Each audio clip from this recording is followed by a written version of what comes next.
Podemos decir que hoy estamos donde estamos gracias a la Revolución Francesa.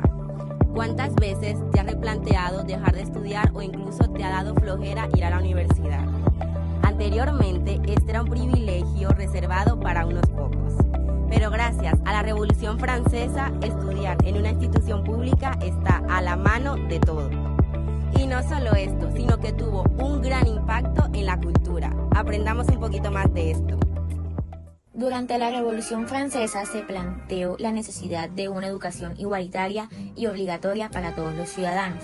Aunque estas ideas no se implementaron plenamente en ese periodo, sentaron las bases para futuras reformas educativas.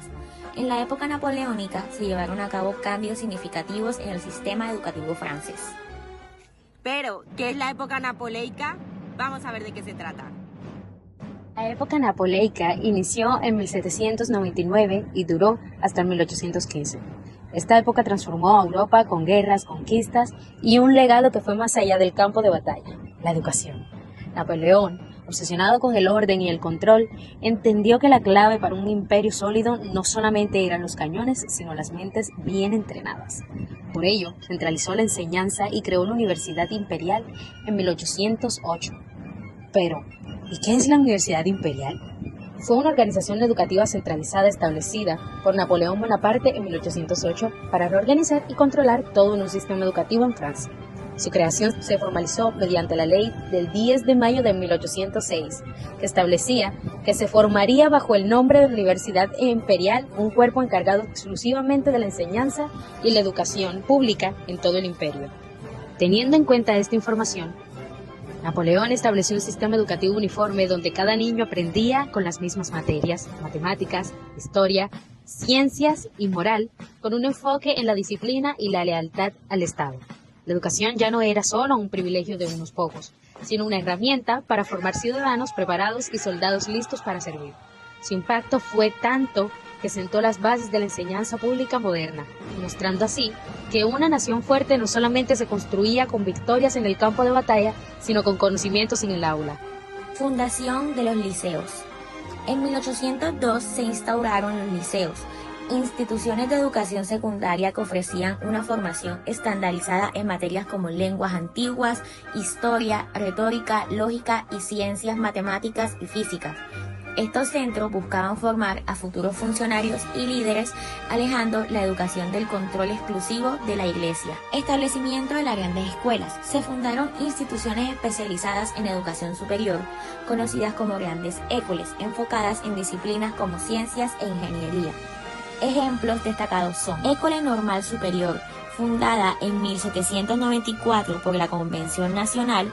Esta institución tenía como objetivo formar profesores altamente cualificados para el sistema educativo francés. École Polytechnique, fundada en el mismo año, se centró en la formación de ingenieros y científicos, contribuyendo al avance tecnológico y científico de Francia. Estas reformas reflejaron un esfuerzo por modernizar y transformar la educación en Francia, promoviendo una enseñanza controlada por el Estado y accesible a una mayor parte de la población.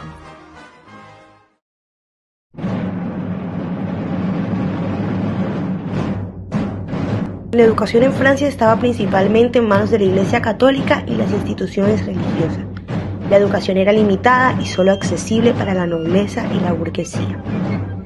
Durante la Revolución Francesa, la Asamblea Nacional Constituyente y la Convención Nacional implementaron varias reformas educativas, como la creación de escuelas primarias, la laicización de la educación, que separó la educación de la Iglesia Católica y estableció una educación laica y pública, la reforma del sistema educativo, que creó una estructura más racional y eficiente, y el énfasis en la educación científica y técnica, considerándola esencial para el progreso y la modernización de la sociedad. Aunque no fue durante la Revolución Francesa, es importante mencionar que la ley de Jules Ferry, que se aprobó en 1881 y 1882, estableció la educación primaria gratuita, laica y obligatoria para todos los niños franceses. El impacto cultural de la Revolución Francesa sigue siendo profundo y visible, comenzando con la transformación de la moda. Se dejó atrás la extravagancia aristocrática por estilos más sencillos, promoviendo la igualdad y también en la vestimenta, algo que influyó en la moda moderna. También las costumbres sociales y símbolos.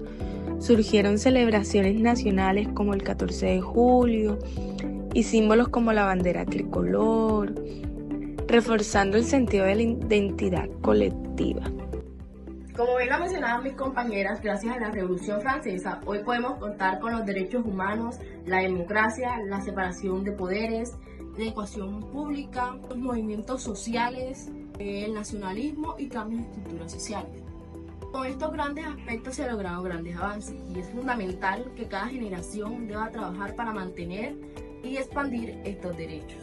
Como dato curioso, tenemos que el 14 de junio del 1789 en Francia se celebra el Día de la Bastilla. También el lema más reconocido de la Revolución Francesa fue la libertad, la igualdad y la fraternidad. También la guillotina se convirtió en un símbolo de la revolución y fue utilizada para ejecutar a miles de personas, incluyendo a Luis XVI y María Antonieta. En octubre del 1779 las mujeres participaron en manifestaciones exigiendo una mejor calidad de vida. En 1789 establecen los derechos individuales y colectivos, exigiendo movimientos democráticos en todo el mundo. La Revolución Francesa no solo transformó a Francia, sino que también a América Latina, Haití y a otros lugares, promoviendo ideas de derechos humanos.